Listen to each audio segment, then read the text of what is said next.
आज एकादशी का भी मंगलमय दिन है और श्रीमद् भागवत में भी एकादशी की कथा आई है। यहाँ पहली ही कथा एकादशी की है।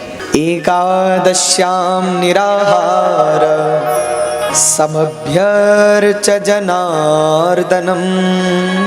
आज ब्रज में एकादशी जी आई और एकादशी जी आई तो नंद बाबा सुबह सुबह उठे, स्नान ध्यान किया, अपना एकादशी का व्रत किया और एकादशी का व्रत संपन्न किया। अगले दिन द्वादशी आई, अर्धरात्रि में बाबा की निद्रा खुल गई तो बाबा को लगा, उस जमाने घड़ी तो होती नहीं थी, तो बाबा को लगा कि लगता है ब्रह्म वेला आ गई है और द्वादशी तिथि आ गई है तो मैं स्नान कर लूं। तो स्नान करने के लिए बाबा नंद यमुना जी के तट पर जाते हैं, लेकिन अभी तो ब्रह्म वेला आई नहीं, निशीथ वेला ही चल रही है, निशाच वेला ही चल रही है और बाबा जान न सके और जो यमुना जी में डुबकी लगाई तो वरुण का काल उस समय को माना गया है। वरुण के अनुचर उस समय घूमते रहते हैं, इसीलिए 3 बजे से पूर्व स्नान करने की मर्यादा नहीं है, उसके उपरांत ही स्नान करना चाहिए। तो महाराज जैसे ही बाबा नंद ने डुबकी लगाई तो वरुण के सैनिकों ने पकड़ लिया बाबा नंद को और ले गए कहाँ? वरुण लोक। बहुत समय हुई जब बाबा लौटे नहीं, जशोदा मैया घबराई, बात क्या है? ब्रजवासी दुखी हुए कि बाबा नंद क्यों नहीं, कहाँ होंगे? अब तो ब्रज में बात फैल गई कि बाबा नंद स्नान के लिए गए थे, लौटे नहीं। तो सब देखने को गए कि बात क्या है। तो देखते हैं बाबा के स्नान करने के उपरांत बाद के जो वस्त्र हैं वो रखे हैं, एक जल का पात्र भी रखा है, बाबा के कुछ वस्त्र भी रखे हैं, लेकिन बाबा का पता नहीं। सब बड़े दुखी हुए, क्या करें? भगवान ने एक लीला की, भगवान ने कहा चिंता मत करो, मैं बाबा को लेकर आता हूं। यहाँ भगवान श्री कृष्ण वरुण लोक जाते हैं और वरुण लोक जाते हैं तो क्या देखते हैं? बाबा नंद को बांध कर रखा है खंबे पर और वरुण देव अपने स्वर्ण सिंहासन पर बैठे हैं और उनके सैनिक और सभासद विद्यमान हैं। बाबा नंद घबराए हुए हैं। इतने में छोटे से ठाकुर जी का पदार्पण वरुण लोक में हुआ और जैसे ही भगवान आए सो महाराज वरुण जी और सब सैनिक और मंत्री सब अपने अपने सिंहासनों से उतर गए, अपने अपने मुकुट भगवान के चरणों में रख दिए, सबने हाथ जोड़ लिए, भगवान की स्तुति करने लगे। अब नंद बाबा सोचे कि हमको तो बांध कर रखा है और बताओ मेरे छोटे से कन्हैया को देखो कैसे सब लोग प्रणाम कर रहे हैं।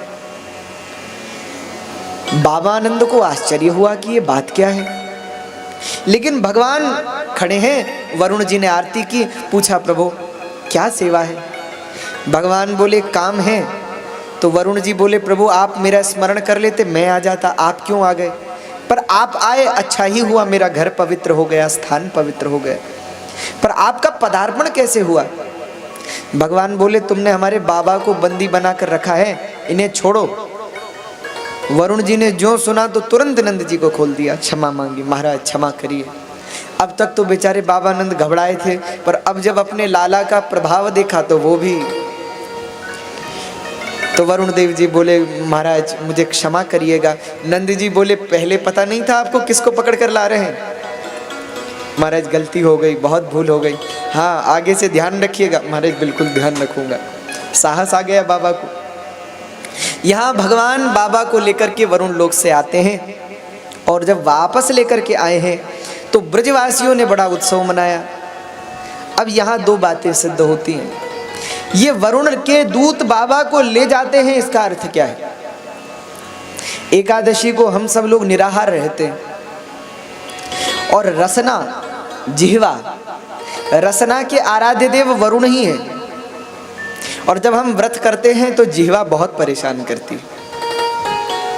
वरुण के दूत जो षड रस हैं, वो सब जीव का हरण करने का प्रयास करते हैं, यानी व्रत को भंग करने का प्रयास करते हैं। जो षड रस है, देखते हैं कि कुछ अच्छा अच्छा बन रहा है तो बस जिह्वा लालायित हो जाती है, तो वो कहती है व्रत करें कि न करें, चिंतित हो जाते हैं। लेकिन भगवान वरुण के दूतों से भी बाबा की रक्षा करते हैं और बाबा को लेकर आते हैं। ये तो इसका आध्यात्म है। अब इसके उपरांत की एक मंगलमय कथा है, वो ध्यान से सुनिएगा। ये कथा भागवत जी में तो नहीं है, पर हमने व्रज के संतों से, प्रेमी भक्तों से, संतों से सुनी। कहते हैं भगवान जब बाबा को लेकर लौटे तो ब्रज में खबर चल पड़ी। बाबा ने बताया कि मैं तो बंधन में था और ये आए तो सब इनको प्रणाम करने लगे। कुछ भगवान की भगवत्ता का प्रकाशन हुआ। तो भगवान एकांत में बैठे थे, जंगल में गाय चराने को गए थे, साथ में ग्वाल बाल भी थे। तो ग्वाल बालों ने कहा, लाला हम तुझसे एक बात पूछना चाहते हैं। ठाकुर जी बोले, पूछो ना, क्या बात है। तो उनमें से श्रीदामा बोला, ठाकुर जी क्या आप भगवान हैं? अब समझिएगा, एक सहज भक्त भगवान से सहज प्रश्न कर रहा है। श्रीदामा ने भगवान से पूछा, क्या आप भगवान हैं? भगवान मुस्कुराए और बोले, क्यों?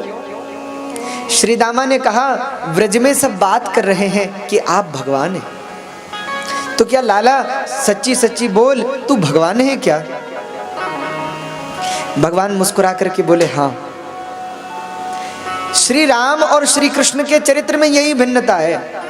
राम जी से जीवन भर लोगों ने कहा, आप भगवान हो? बोले, नहीं नहीं नहीं, मैं सामान्य मनुष्य हूं। राम जी से कोई भी पूछता है कि क्या आप भगवान हैं, तो वो कह देते हैं कि नहीं, मैं भगवान नहीं हूं।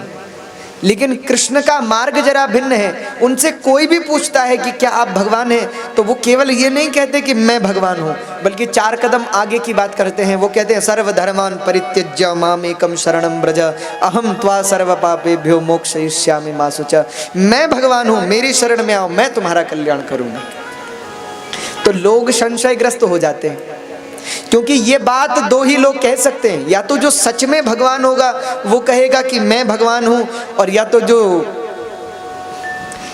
पहले दर्जे का कोई पाखंडी होगा वो कहेगा कि मैं भगवान हूं। और भगवान कह रहे हैं कि हाँ मैं भगवान हूं। तो श्रीदामा सोच में पड़ गए। इतने में भगवान के एक सखा है मनसुख, वो श्रीदामा से बोले, इनका क्या है, कुछ भी बोलते रहते हैं, काहे के भगवान है? दिन भर तो चोरी करते हैं, सबकी डांट खाते हैं, माँ यशोदा से डरते हैं, और यहाँ कहते हैं मैं भगवान हूँ। तो श्रीदामा ने फिर ठाकुर जी से पूछा कि लाला एक बात बता, झूठ मत बोल, तू सच में भगवान है कि नहीं? भगवान बोले, भैया क्या प्रमाण दूं मैं भगवान हूँ? अच्छा तू भगवान है? बोले हाँ है। तो अपना वैकुंठ दिखा हमको, कहाँ है तेरा वैकुंठ? हमने सुना है कि भगवान का वैकुंठ होता है। भगवान बोले, ठीक है अभी दिखाता हूँ। तो दिखा। कहते हैं वहीं एक कुंड था। भगवान ने कहा, तुम सब इसमें छलांग लगाओ। तो सबने हंसते हुए कहा कि हमें मरना थोड़े है, वैकुंठ देखना है, यमलोक नहीं देखना। तो भगवान बोले, पहले मैं छलांग लगाता हूं फिर देखो।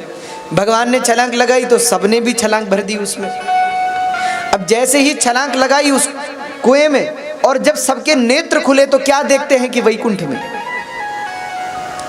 लेकिन एक समस्या है, भगवान साथ नहीं है। बड़ी दुविधाग्रस्त हो गए कि जो ले आए थे वो कहाँ है। तो इधर उधर के लोगों को, कुछ लोगों को पूछते हैं कि तुमने लाला को देखा है? अब वो बोले संस्कृत, ये बोले ब्रजवासी हैं तो ब्रज भाषा कहते हैं। अब वो इनकी भाषा न समझे वैकुंठ में, और ये उनकी संस्कृत न समझे, तो बड़ी दुविधा हो गई। अक्सर ऐसा हो जाता है। सो महाराज भगवान को खोज रहे हैं, रो रहे हैं, बड़े घबरा गए, हम कहाँ आ गए। किसी से पूछा कि वो मोर मुकुट, और ऐसा इशारा करके कहा। उसने समझादा तो नहीं समझा, पर बोले भगवान का दर्शन? बोले हाँ, इधर इधर जाओ।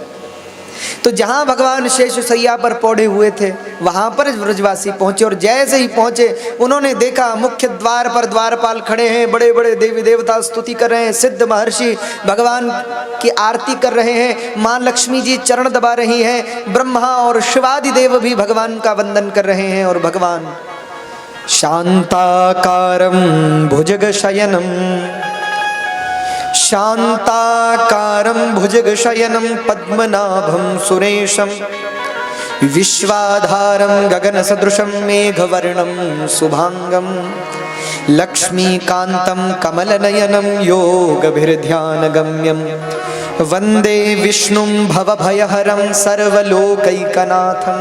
भगवान सोए और जब देखा ग्वाल बालों ने, उन्होंने देखा अपने ठाकुर जी को, इतने खुश हो गए कि चलो दिख तो गया, मिल तो गया। तो ग्वाल बाल दौड़े, अरे बोले लाला तुझे कब से खोज रहे, यहाँ तू लेटा हुआ है। ऐसा कह के वो जो आगे बढ़े, लक्ष्मी जी, सिद्ध मुनि सब देख रहे, ये कौन है। द्वार वालों ने रोक लिया, बस यहीं तक दर्शन की अनुमति है, अंदर नहीं जा सकते। अंदर नहीं जा सकते। उन्होंने कहा अरे ये हमारा कन्हैया है, अंदर क्यों नहीं जा सकते। कोई कन्हैया नहीं है, भगवान है ये, बाहर से ही प्रणाम करो। बोले इसको प्रणाम करें हम। अरे कैसी कैसी बात करते हो, क्या बोलते हो। अरे ये भगवान है। ब्रजवासी बोले काहे का भगवान है ये। वृंदावन में इसको अपना वाहन बनाते हैं और इसकी पीठ पर सवारी करते हैं हम। कहते हैं जो सबने सुना तो धक्के मार कर निकाल दिया इनको। देखो तो भगवान को कैसा बोल रहे हैं, निकाल दिया। अब तो ग्वाल बाल वैकुंठ में रो रहे हैं और रोते रोते भगवान से कह रहे हैं कि लाला तू हमें कहाँ ले आया, हमें यहाँ नहीं रहना है, हमें तो वापस अपने वृंदावन जाना है। बहुत रोए। कहते हैं जब बहुत रोए तो रोते रोते नेत्र बंद हैं। एकाएक भगवान ने कहा, आवाज दी, बोले क्या हुआ, क्यों रो रहे हो। जो उन्होंने सुना तो नेत्र खोले, और जो नेत्र खोले तो क्या देखते हैं, उसी वंशीवट के नीचे बैठे। अब तो सबने ठाकुर जी को गले से लगा लिया, सब रोने लगे। भगवान ने कहा क्या हुआ, रो क्यों रहे हो भैया। बोले लाला ये क्या हो गया था हमें। बोले भैया तुम ही तो कह रहे थे कि वैकुंठ दिखाओ वैकुंठ दिखाओ, तो वैकुंठ ले गया था तुमको।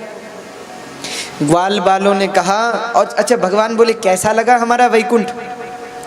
ग्वाल बाल बोले भैया हमको नरक भेज देना, पर वैकुंठ मत ले जाना अपने, हमको नहीं चाहिए ऐसा वैकुंठ, हमको तो यही प्रिय है, अपना वृंदावन यही अच्छा है। भगवान ने कहा यही तो मैं तुमसे कहता हूँ, इसीलिए तो यहाँ ले आया तुमको। तो भगवान ग्वाल बालों के साथ भी ऐसी सहज सुलभ लीला करते।